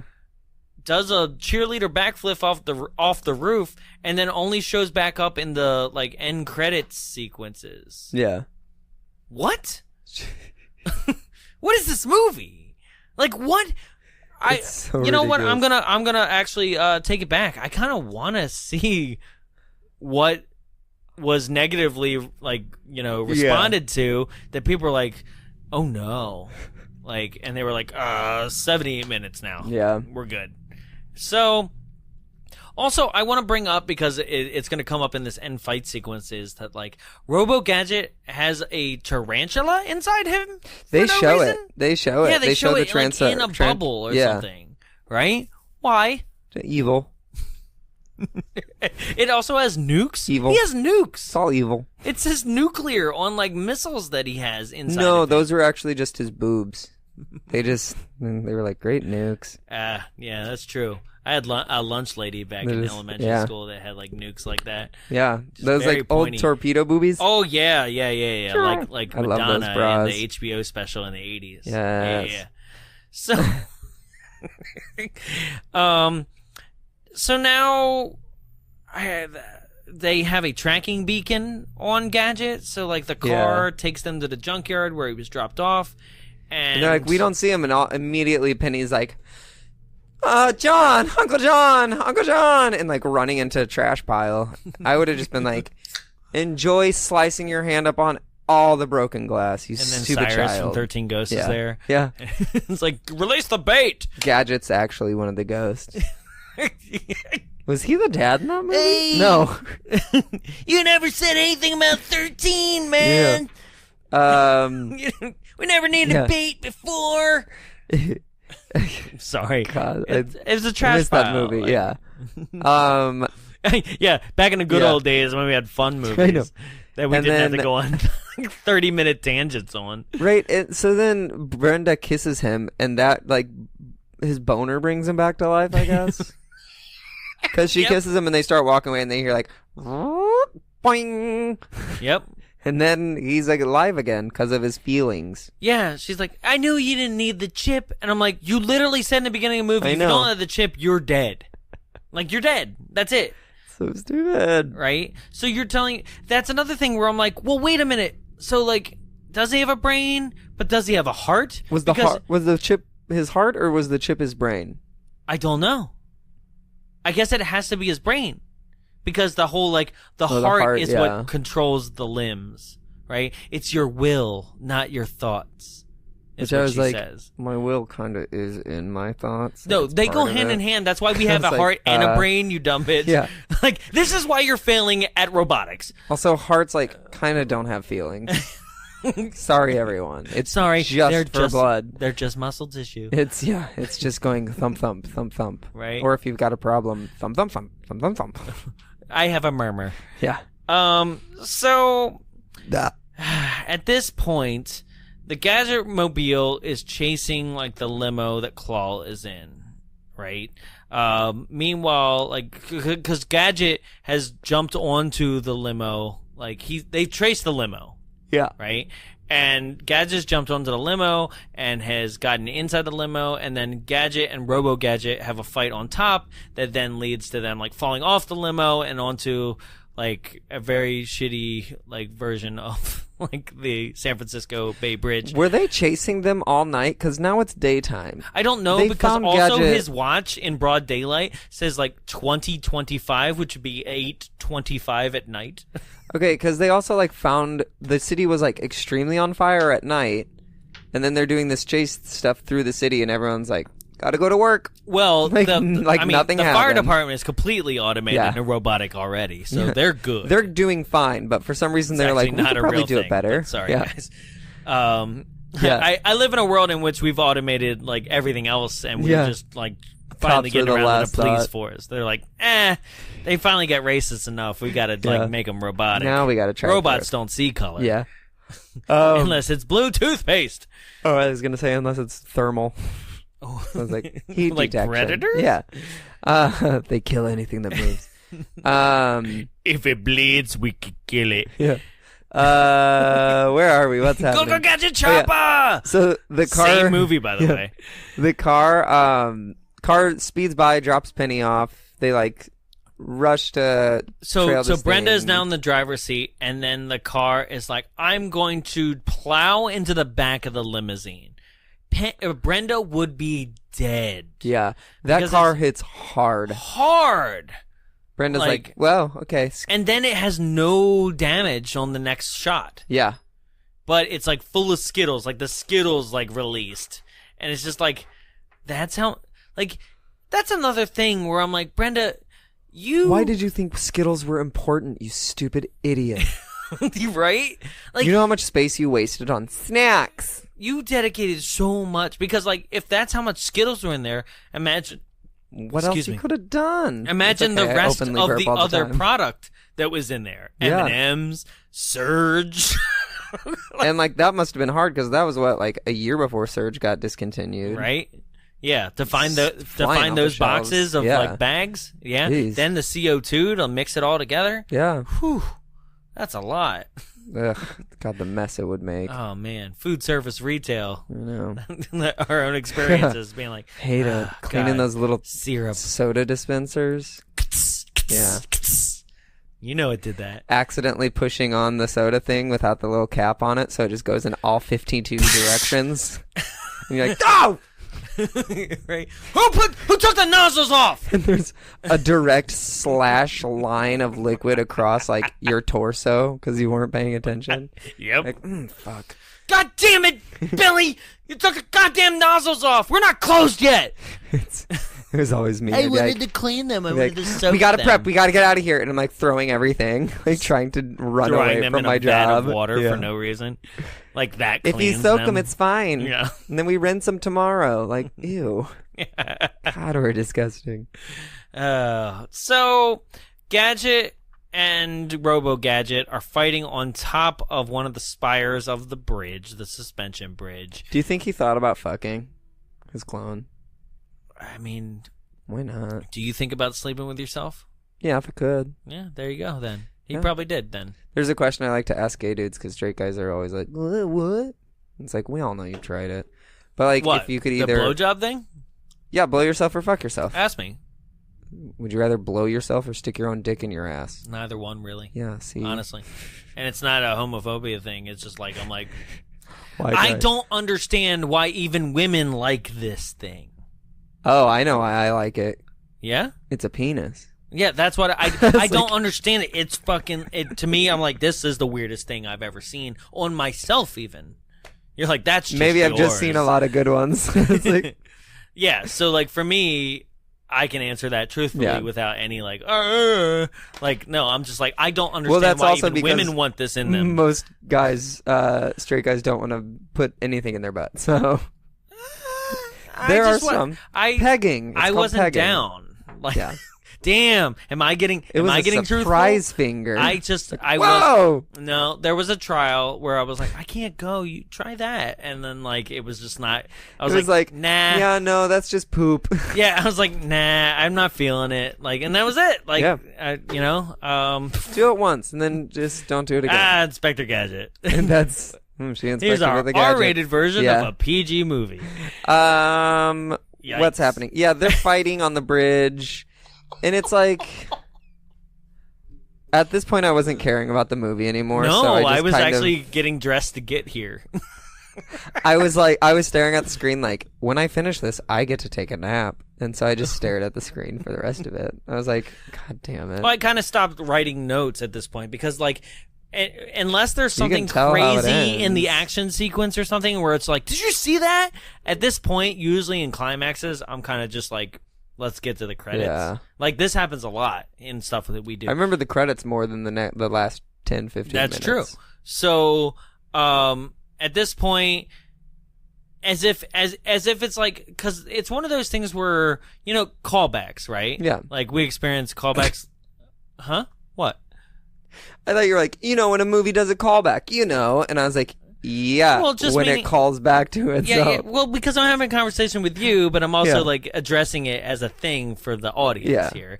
Well, I like to hope that callbacks, they know. right? So, like, basically, when you audition. the film established, like, oh, go Gadget oil slick, right? But it almost seemed like it was just an accident then. Like, if it had happened one more time prior to this, it'd be like, oh, that's a decent callback, right? But no, it's like, almost as if if the first two times he couldn't control it, and then finally he called upon it and he could, and you're like, oh, yay, you finally got it, But no, there was just the one time when he just sprayed Brenda, like squirts in the park, and then does it here, and so that's not a callback. That's like one piece is missing to the like. That's another thing where it's like you would eventually hope that he was actually in control of his own body by this finale, right? And then you're like, yay, the hero got it together. But no. Well, it almost seems like there was just something wrong with Go Gadget Oil Slick. That but no, there's just something wrong with him. Yeah. At all times. It's all just him. Yeah. That and the fact that, like, he didn't read the manual, like we said, but, like, I don't know, he has Go Gadget airbag at one point. While getting shot at, which looked awful. How is that going to help you? But also, why is it there's so many movies where, like, somebody's like, dance, and, like, shoots, but then they're actually shooting the ground instead of, like, shooting their victim? Why does that happen? Because that's a trope. Yeah. Dance, and then they're, like, actually shooting the ground, so they dance. They just like dancing. Yeah, they just like dancing, I guess. I don't know. So he oil slicks him on the top of the bridge. They fall down. He rips Gadget's pants off as he hangs onto his ankles. Then they both fall down like it mattered that he was hanging on at all. And like, you're a machine. You'll bounce. Yeah. That's another thing, like, at the end when, like, he tries to, like, catch her or whatever. Like, oh, they're trying to get a parachute. I'm like, who cares? Like, you're good. So now I'm trying to think of the rest of this movie. I am too, and I just really can't, because I'm like, Gadget shows up on the roof while Brenda's being kidnapped. Yeah, so Brenda got kidnapped by Claw, who handcuffs her to the joystick of the helicopter? Yeah. Not the place that you want to handcuff a victim where they can actually... I want to leave, and it's like, bro. Right? Whoa. Like, if I was somebody who was handcuffed to the joystick of a helicopter, as soon as you, like, hovered a little bit, I would just yank it, and then you'd, like, break the blades, and we're done here. Yeah. Right? So that was dumb. And then this is also our line where she's like, I liked you better when you were fat. And he was like, oh, no, I guess now I can eat all the Twinkies and everything I want to. Here comes all the French fries. Right? Like, he doesn't give a shit. And that's why I was like... But also, that's that weird thing where, like, we haven't established how much of a crush he has on her. Yeah. So this part, you're just like, what? Meanwhile, Penny had broken into the lab, and she infiltrated the special needs person. Henchman to be like, hey, your boss is lying, and like it would be really nice if you turned in all the evidence against him. And he's like, okay, right. And that'll lead to the end here. Gadget finally does Go Gadget helicopter, which is probably one of the most iconic things from the cartoon. Yeah, right. But he can't control that either. Like, and gets lucky that he wound up on the roof. I don't even remember how, kind of. He's just, like, all over the city, like, he's like, whoa. Right? And then he lands on the roof, and, I don't know, he's on top of the ski of the helicopter. Yeah. And he's dangling, and then... I don't know. He like Go Gadgets a pen out of his finger. Well, like, okay, he wasn't dangling. He was like somehow still attached to them or something, or like someone was holding on to him. Because he's like dangling. It looked like someone was holding him from like his belt. Okay. And then he like disassembles the pen and like MacGyver or something, and is like, do it with your heart. What does he say? Yeah, that was weird. Which I was like, you weren't there for that. He Go Gadgets a pen out of his finger, but like it's not a pen attached to the finger, right? Yeah. It's one that comes all the way out, and he closes his finger back up, and like, here's a pen now, right? And then he takes the pen, and I don't know, fires the ballpoint of it. Yeah. I don't know. It like ricochets around and then hits an emergency button. Oh, by the way, that blows up the controls? Cat is very underused, considering the cat is the only thing that you saw in the cartoon. That's another thing. Claw. I love the cat because the cat was always like, meow, meow, meow, oh yeah, because like Claw would pet the cat and like, you know, like the cat was great, but it was also not a white Persian cat like Blofeld, like from James Bond. Yeah, it was just a white cat. It was actually like a more Siamese cat. Like it was like black and gray. Yeah. Yeah. But that was another thing. Another thing this movie gets terribly wrong is that Claw is never seen. You only see his claw arm petting the cat from a chair. Like, he was always the guy who'd send henchmen out. Yeah. Right? And so, I don't know what it was. They were like, I feel like they didn't even need to cast, like, they spent, like, this movie's $90 million. They spent, I feel like, probably at least 15 on Rupert Everett. Yeah. You know? And it's like, but why? Because Rupert Everett was pretty big at this point, you know, like My Best Friend's Wedding and stuff like that. So it's like, why, when the iconic thing, which they kind of like are hinting towards in the beginning where he's like kind of in the shadows and stuff like that, why wasn't that just the whole movie? Like, why did we need... I don't know. It's not like Rupert Everett is doing an amazing performance. Yeah. It's campy. It's a little bit fun. Yeah. But it's nothing... I don't know. Every time Rupert Everett's on screen, it kind of just pulls away from everything else that's going on. Yeah. You know? So, I don't know. The ballpoint pen ballpoint just ricochets off a bunch of helicopters. And, I mean, not a bunch of helicopters. I was like, I'm going to let him just figure that one out. Just off of the helicopter and somehow hits, I don't know, his claw, and it malfunctions. I thought it hit like a big button, and then like the steering of the helicopter just blew up. And that's how Brenda Either got way, loose. Brenda, yeah, her handcuff slips off of the joystick because of like whatever is going on there, because of the joystick explosion. I don't know, but now they're both dangling, and then Claw, I guess, crashes a helicopter, and they like kind of fall down, and he finally like Go Gadgets a umbrella. Yeah. and they land safely. And then the police show up, and Penny brings the henchman out to turn in Claw, and end of movie, honestly. Yeah. That's it. Well, it's also, it's just...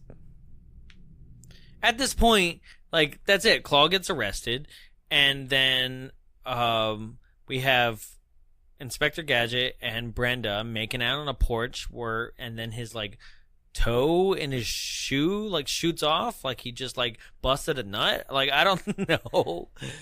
Oh, my loafers. I mean, to be fair, like every single time he's around her, like a rocket goes off. Like it's like clearly like an ejaculation like metaphor. Yeah. You know, and then after that, like the end credit sequences are one, like the Minion guy is at a Minion recovery project, where also the guy who played Jaws from James Bond is there. Well, it's funny. There's a bunch of like henchmen there. From other movies. And it's like in the credits, it's like evil henchman known for teeth, evil henchman known for hat, which is evil weird henchman known for. It's just Jaws. Yeah. His name is Jaws from James Bond. Who, if you pick Jaws in the 007 GoldenEye video game, it actually turns out was cheating because he was over. It's not Jaws. That's Odd Job. Oh, Job. Odd Job is Job. Okay, so it's Jaws. In this scene, it's Jaws, the guy who actually plays Jaws, who is also like, remember the in the beginning of Happy Gilmore, like the construction worker that he got a nail in his head. Yeah. So it's the guy who played Jaws, Mr. T as Mr. T. That actually says as himself, and then one over is Oddjob, the Asian guy that throws the bowler hat. And Oddjob was cheating because like he was shorter than everybody else in the film. I mean, in the game. Yeah. You had it. It was there. Right? It's somewhere. But there's also in the back row, there's like Igor, and it'll always be Igor because of Young Frankenstein. And you know who would be there these days? Henchman wise? Yeah. Crump? The Minions. Oh. Whatever they are, I hate those things. No, it's Crump. From, my favorite, Emperor's New Groove. Crunk. Oh, it's Crunk? Son of a bitch. I gotta change my mouse mingled, like, profile. Crunk. It's Crunk. Crunk. Crunk. Crunk. Right. It's not Crump. K-R-O-N-K. Damn it. Pull the lever, Crunk. Wrong lever. Cheese me no likey. That's a great movie. So then that's that, and then there's also a scene where you have Penny, and this is all in the end credits stuff, like extra stuff, is Penny is talking on her watch, right, as like a television it's a watch and a computer. Right, and this is directly from the cartoon. This is a reference, like she used to talk on her watch, and Brain would have a collar on that would actually have like little microphones that would come out, like on its like studs. Yeah. And that was that, but instead they turned it into like Brain talked. Yeah, like and he had like basically just wore the watch as a collar. Right, and so like the voice of Brain here is the original Inspector Gadget voice. Oh. That I recognize that one like immediately. Yeah. And then the final thing is once again the television screen of the car being like, that's it folks, goodbye, like, I gotta get out of here, my employer is beating down my breath and my employer is Disney, so go to Disneyland. And you're like, Jesus Christ. Oh my God. Like almost as if like the makers were like, fuck, just tell people to go to Disney. Like I don't know what else to say, like I don't know how to end this movie, like, and that's how it ends. Yeah. Like, that's it. It's literally a computer television, like, CGI screen being like, go to Disney. And roll credits. Which, okay, I don't know about you. And like we said, like, we weren't, like, fully paying attention by the end here. But, like, when you see stuff like this, right, 20 years later, right, as an employee, how, like, embarrassed would you have been? I would have been so goddamn embarrassed. I probably would have. Putting this out. I wouldn't have brought it up. I would have just been like, it didn't happen. Right?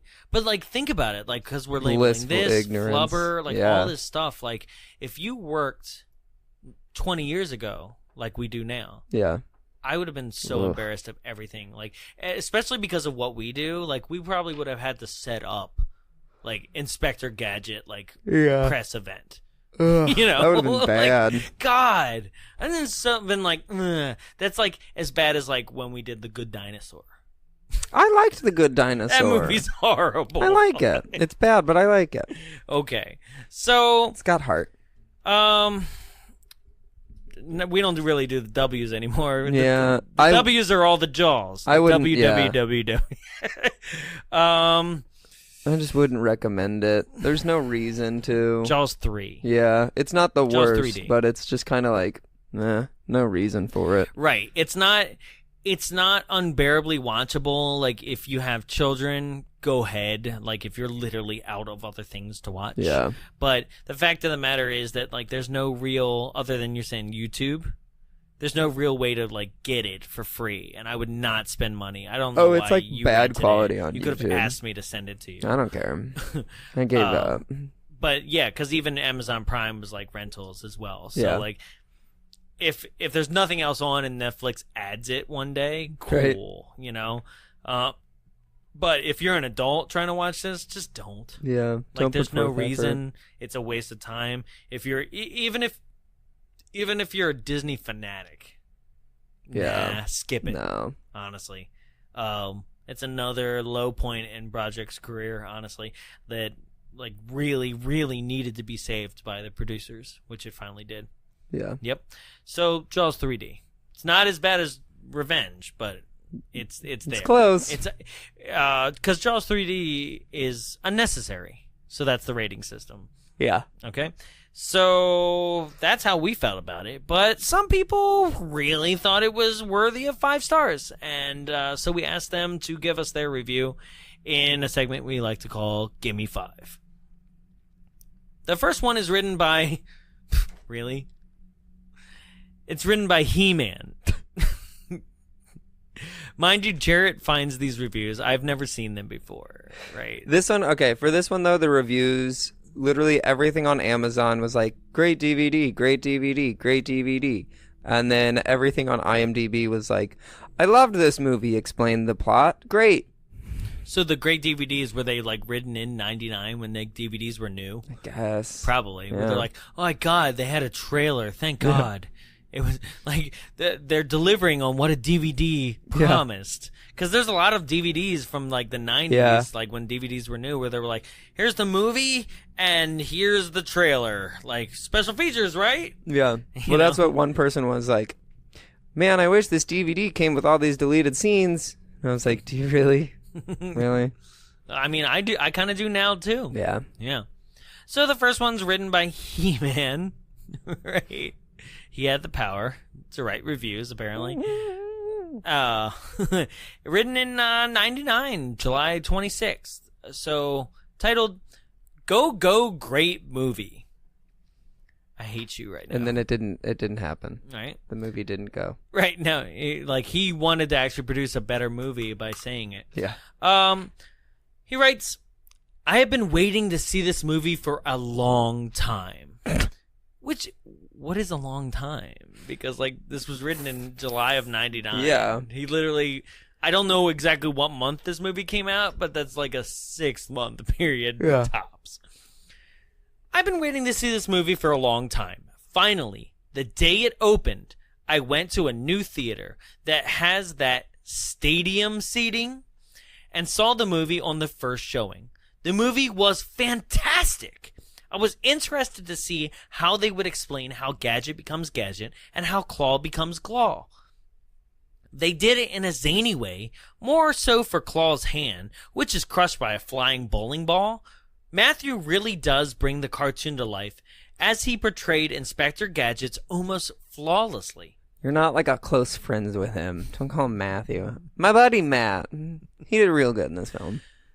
The movie was a little shorter than I expected, but I guess that is so the kids, the main audience, can keep attention at all times. I did have a few pet peeves with the movie. For one, they are in, quote, Riverton, and it is supposed to be Metrocity. Second, Penny does have a computer book on her communicator watch she gets to watch at the end during the credits. Third, Dr. Claw is just Claw, one word, like Madonna. That was the joke in the movie. Yeah. Buddy.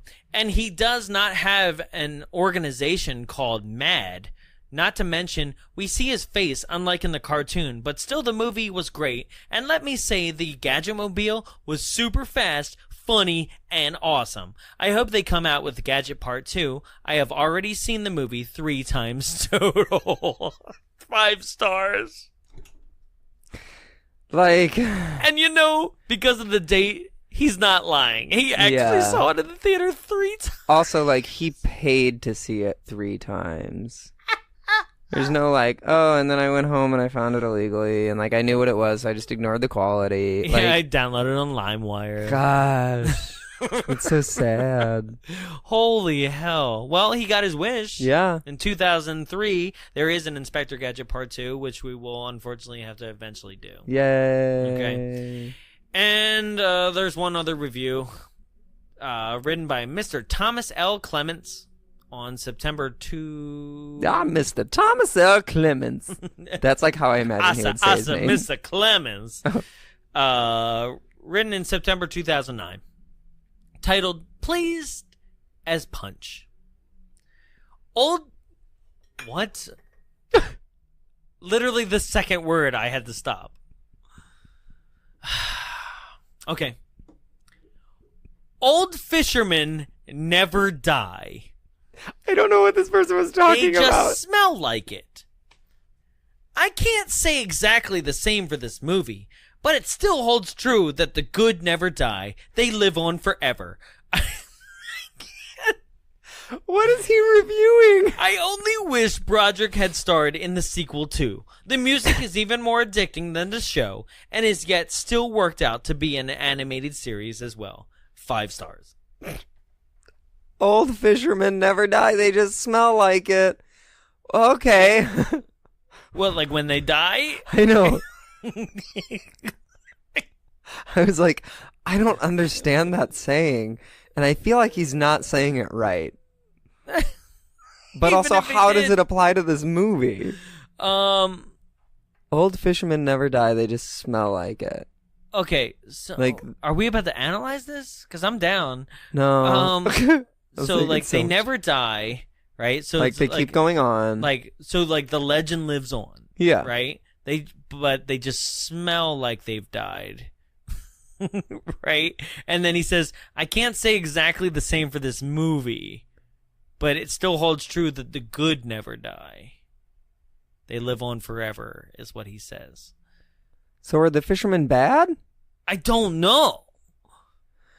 I can't. He says, like, I can't say the same for this movie. So he's saying, like, a good movie never, like, or bad movie never dies. They just smell like a bad movie. I don't know.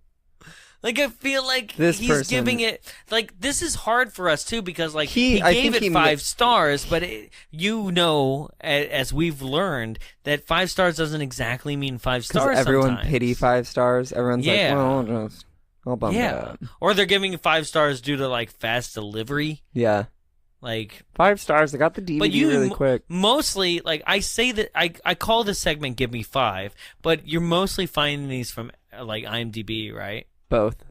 But both, okay. Amazon and IMDb. But for the most part, a lot of times it's I try to do right? all IMDb. Right, because a lot of times you just run into, like, fast delivery. Yeah. Right? And it's just like, which is why I never review anything on Amazon, by the way. Like, just like, because stop pressuring me to review your shit. Yeah. You know? So that's Gimme 5. Ladies and gentlemen, this was Inspector Gadget. Wow, I literally thought with an hour and 18 minutes of a movie that we weren't going to have much to say, and I'm kind of surprised. Well, we had a lot to say, not about the movie, though. Nope. So, if you agreed with what we had to say, if you agreed with the review of this movie, or you disagreed in any way, shape, or form, you can write to us, contact@bombsawayshow.com. That's the personal email. You can write to us anonymously if you like. Just make sure you let us know so we don't shout your name out. You can also contact us on social media. Contact us via Facebook, Instagram, Twitter, and that's all at Bombs Away Show. And please stay tuned. We have some amazing Halloween films, like 5 weeks of horror coming up. It's going to be so much fun. like including Slumber Party Massacre 3, Har. and the way you say also whore. 976 Evil 2, The Astral Factor. And But then, how can you dial 976 Evil 2? That's too many numbers. well, I mean, you're actually just missing 2 if we're talking about The area code. the area code. Yeah. So then you dial AF for Astral Factor. And AF. Ass fuck. yeah, 976. Yeah, 976. But then it takes the original. But then, like, 976 becomes the area code.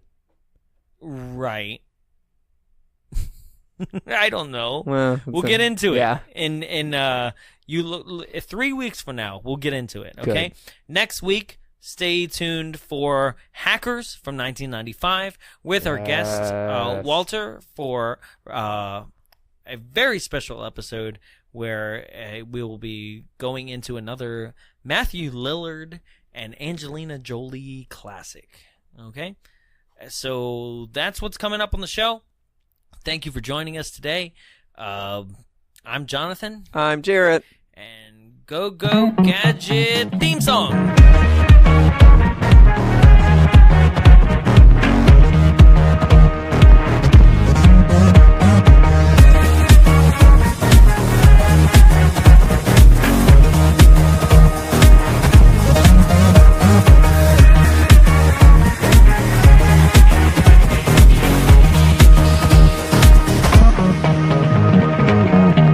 Hey guys, John here from the Bonds Away podcast, and I'm here to talk to you about the place where we record. That's right, the Frida Cinema. What is the Frida Cinema? Well, it's a program of the Long Beach Cinematheque here in California, and it serves Santa Ana and neighboring communities as a non-profit art house cinema dedicated to enriching, connecting, and educating communities through the art of cinema. But it's so much more than that. Guys, not only do they screen amazing films here, but they also hold out-of-this-world special events. And when we're talking about special events, we're talking about shadow casting. Shadow casting, if you don't know, is where actors perform in front of the movie that you're seeing, and they have costumes, and they're doing audience participation, and it is just an amazing event. The shadow casting that we do here is films such as Rocky Horror, or Little Shop of Horrors, or Repo the Genetic Opera, or even The Forbidden Zone. Wow, The Forbidden Zone. Like, when's the last time you saw that?